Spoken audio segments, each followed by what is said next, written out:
Paris in the summer, where hearts turn to gold. It's going to be a wild ride. Everyone's invited. CBC and GEM have you covered. Here comes DeGrasse. It is Summer. McIntosh goes for Canada. It all begins July 26th. The world comes alive in a global act of unity. Summer's gonna be popping.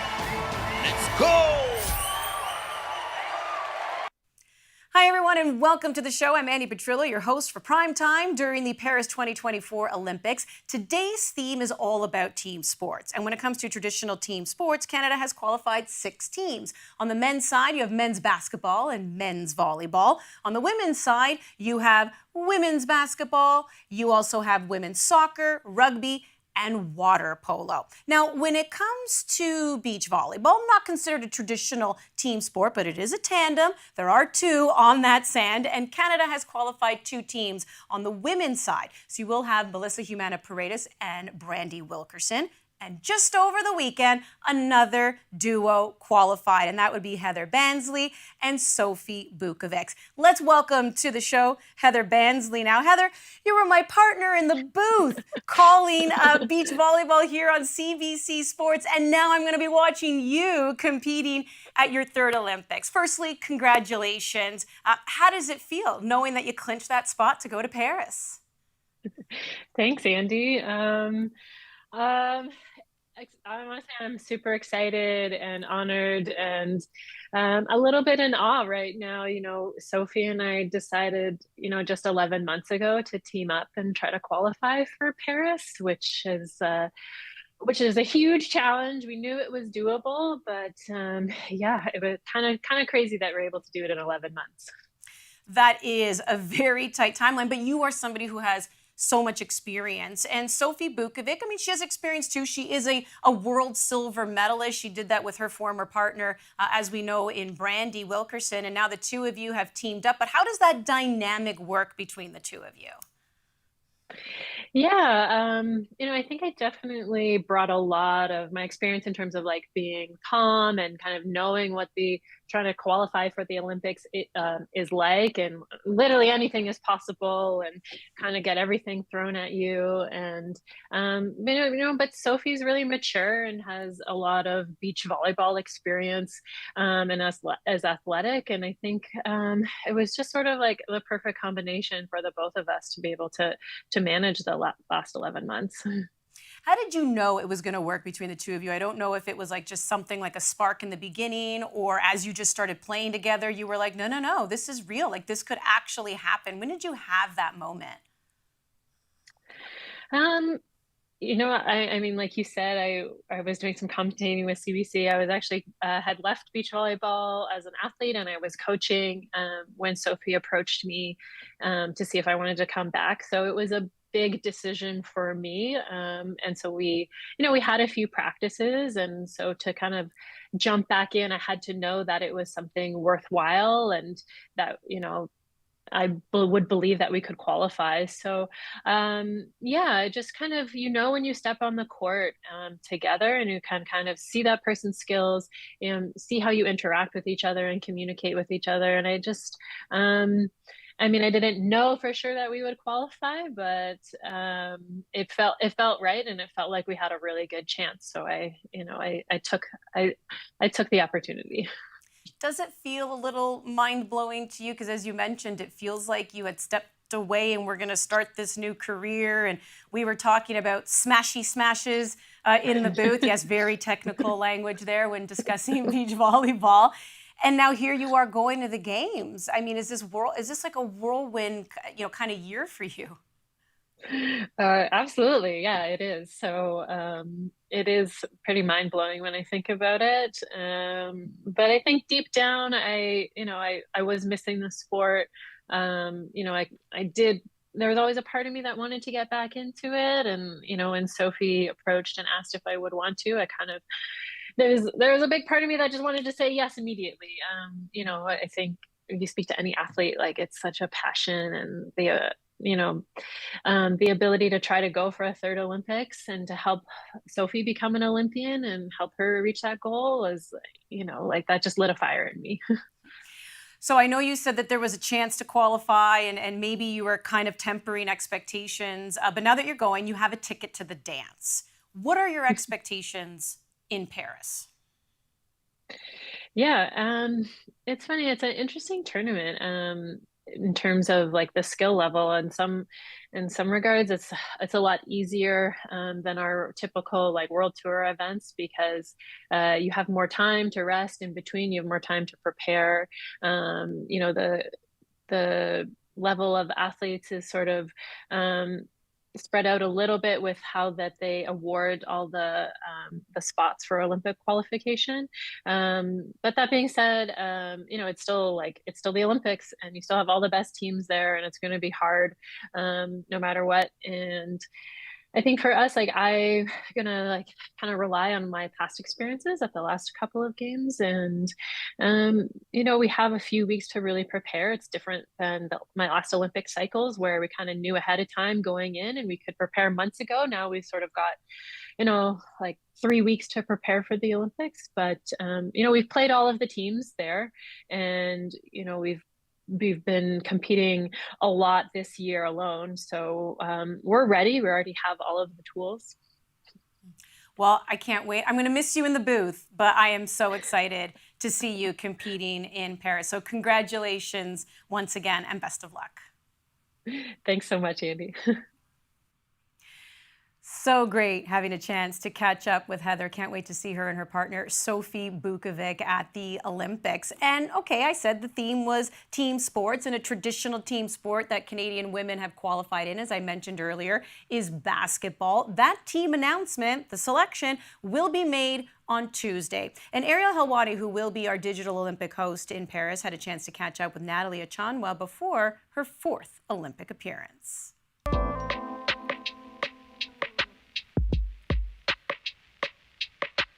Natalie, so good to meet you. Thank you very much for the time.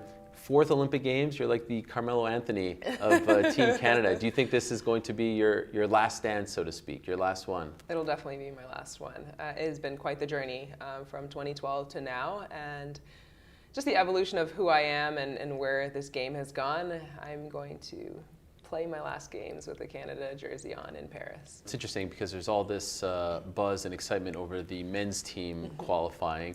Yeah. You guys have been here before. You've been showing up time after time. It doesn't matter. It's exciting for them. Okay. Because I just go back to 2012 when we were like, we qualified on Canada Day, last team, like we were happy to be there after a little hiatus. I will cheer them on like no other. I'm so excited for them to be a part of this movement and this moment. And after being at previous Olympics and like seeing countries that had a men's team and women's team, 3-on-3 team, like the togetherness is amazing. So to know that we're going to experience that with them, I'm excited for them to be there, and we'll try to help them, give them whatever tidbits they're welcome to. I can share with them. But like I said, it's one Team Canada, right? Like it's one Canada basketball, and so the more the merrier. I love it. I wish you guys the best. Thank you so Congrats much. On the baby. Thank Congrats you. on the comeback. Yeah. And can't wait to see you guys do some more great things in Paris. Go Canada.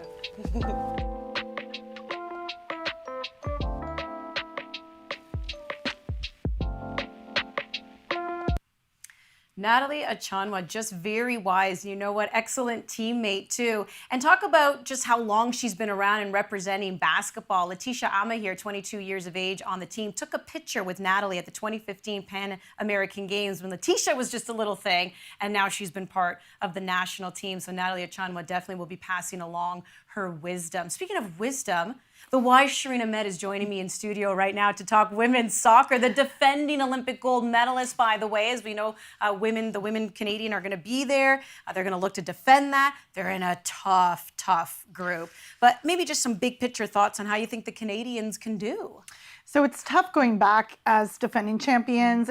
Last year was a tough year for them, and I wrote about this in a recent column. Just Bev Priestman talking about that, but moving forward. So one of the themes here is moving forward. This is a new iteration of the team, and resilience is a big key of this, really focusing on mental performance. We're also seeing some changes, and I think it's really important to talk about those culturally and even on the pitch. You've got Jessie Fleming, who is their stalwart, is their quiet leader. She is someone that the other players respect immensely, and that's really important. And you also have some young blood, Andi. We've got Jade Rose, who has been called the future of the Canada's backline, which is really important. She's an outstanding player. She's captain of Harvard's team, which is really important, gives her a lot of exposure. But she also missed the World Cup last year due to injury. So this will be a first mega event for her. A lot of expectations there. Another thing that's sort of happening, and I'm keeping an eye on, is sometimes there's discussion about Canada's lack of consistency up front in terms of finishing. Now there you have Adriana Leon come in. And the last couple games, including the 2 send-off matches against Mexico, she's been really fantastic and consistent in that. And I think the makeup of this team and her presence on this team is really impactful. There's a lot of things that I think are happening there, and there's movement and the chemistry. And we could talk a lot about chemistry between certain players. Again, Leon, and then you've got Ashley Lawrence in the back. And she and Leon have really seemed, and we talked about this, seem to have really connected and working in a way that keeps the machine going. There is so much to dive into with this team. And then you've mentioned a lot of great players, and I'll dive into them more in just a moment. But when we do look at their group, the host nation is in it, France, who, by the way, is ranked number 2 in the world. You have Colombia, who has a player by the name of Linda Caicedo, who's pretty good. And then you have New Zealand, who is feeling really good about themselves on the up and up. You know, obviously they were joint hosts with Australia at the World Cup, and they picked up their first ever victory at the World Cup. They're feeling pretty good about themselves. Just when you look at this group, and we love the term group of death, is this it for you?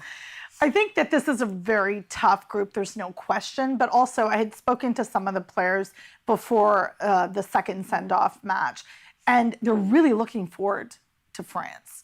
Playing the host nations, they have an ability to be able to actually channel out the noise that's coming. They'll be playing on home field advantage for the opponents. But at the same time, a lot of them had likened this Olympics, they're really looking forward to it, because the last Olympics, there was nobody in the stands. So really feeding off that energy is imperative. And Colombia they're a dagger. I call them a dagger team. I think they're undervalued and people don't necessarily understand their striking potential. The good thing for Canada is we have a solid back line, and we can talk about that. We can talk about Gilles and Buchanan, who are vets, who have that experience, and Canada really has a world-class back line. That'll come in handy. France, I feel like I wish they were more consistent. I know their ranking has gone up, but at the same time, like, how long can anyone rely on Wendy Renard? Like, really? But at the same time, you have a lot of movement. France also had suffered from injury, so they're in recovery stages as well, so we'll see what happens. But what I do know, it is very exciting. Canada's first match is against New Zealand, July 25th, technically ahead of when the games actually start. As always is the case. The case. But just to remind viewers to make sure that they know to tune in to CBC Sports. But also, I'm excited for this because Canada loves a little competition. They like to be pushed to the edge, and I think this is definitely going to do that. Yeah, and I mean, as we know, this is going to be their first Olympics without Christine St. Clair, but they've already played in big matches, the Gold Cup, the She Believes Cup. They've obviously had some friendlies as well now without her, and I think they've come into their own.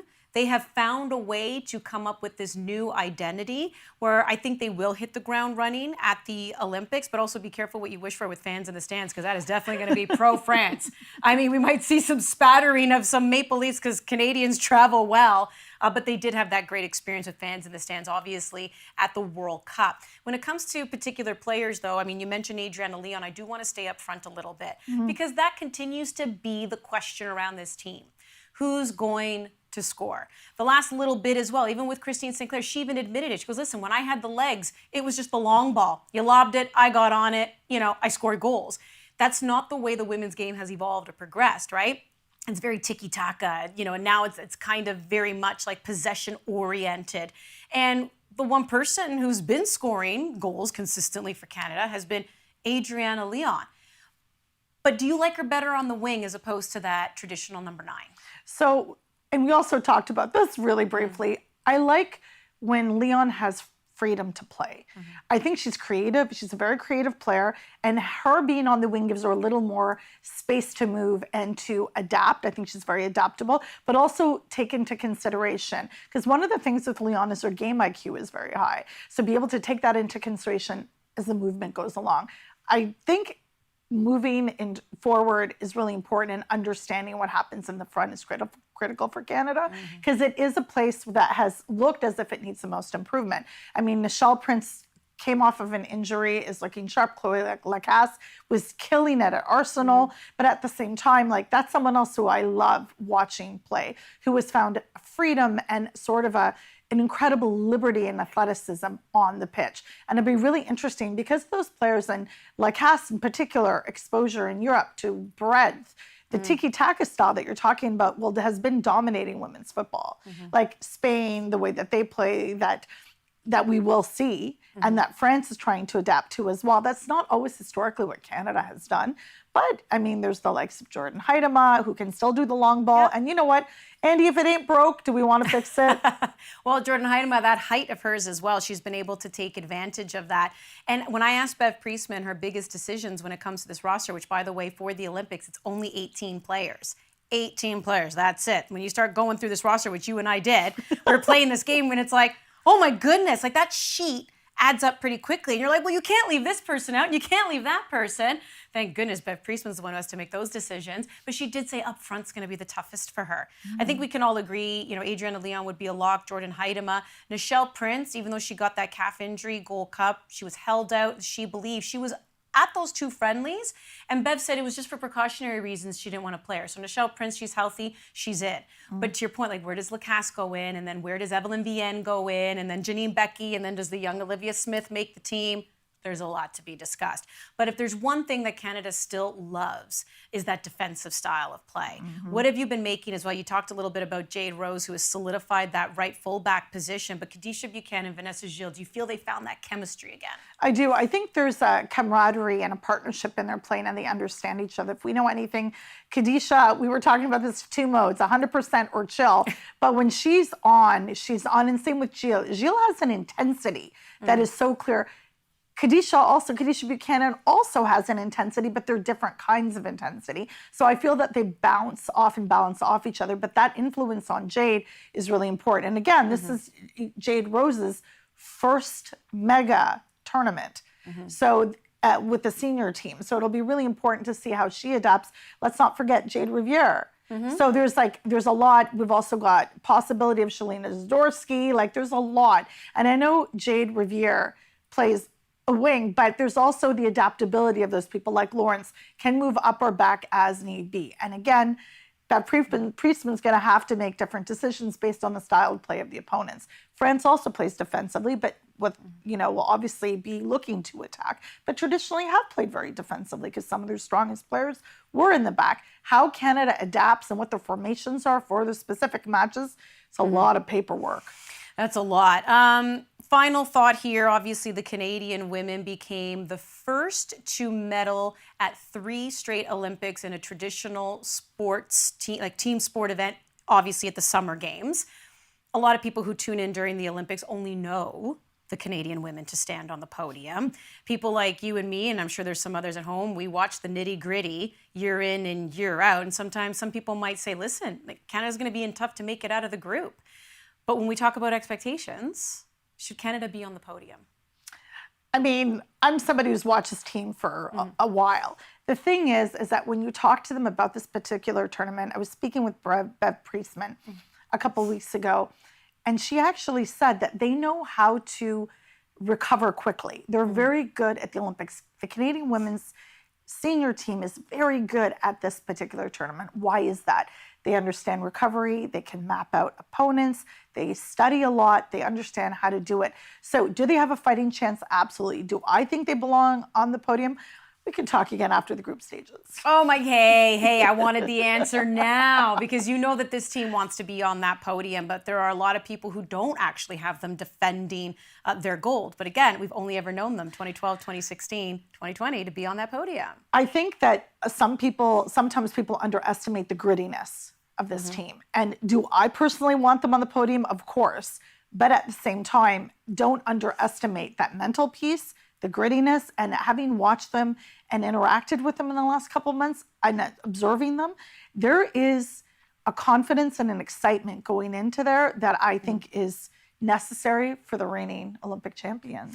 And we talked about their defense being strong, and let's not forget, I mean, that's essentially what got them that gold in 2020 as well. They know that if they can take their opponents to penalty kicks even, this is something that they have so much data on. I'll bore you with that another day to all the analytic geeks out there like myself, but Bev Priestman has admitted they have studied.